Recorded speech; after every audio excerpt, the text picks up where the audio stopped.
সূর্যের সবচেয়ে কাছে গিয়ে ইতিমধ্যেই ইতিহাস তৈরি করেছে নাসার মহাকাশযান পার্কার সোলার প্রোব। মহাকাশযানটি যখন সূর্যের সবচেয়ে কাছে পৌঁছয় তখন সূর্য থেকে এর দূরত্ব ছিল মাত্র 61 লক্ষ কিলোমিটার। এই যাত্রা খুব একটা সহজ ছিল না। এই সময় সোলার প্রোবটি ঘন্টায় প্রায় 6,92,000 কিলোমিটার গতিতে যাত্রা করছিল এবং প্রায় 982 ডিগ্রি সেলসিয়াস তাপমাত্রা তাকে সহ্য করতে হয়েছিল।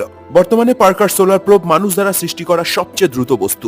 নাসার বিজ্ঞানীরা দুশ্চিন্তায় ছিলেন যে এত উচ্চ তাপমাত্রা সহ্য করে মহাকাশযানটি আবার সঠিকভাবে কাজ করতে পারবে কিনা।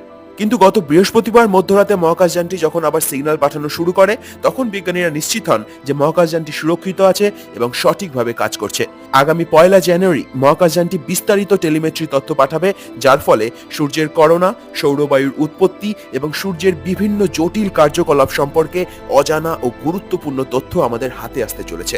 ভিডিওটি ভালো লাগলে লাইক, শেয়ার এবং চ্যানেলটিকে অবশ্যই সাবস্ক্রাইব করে রাখবেন।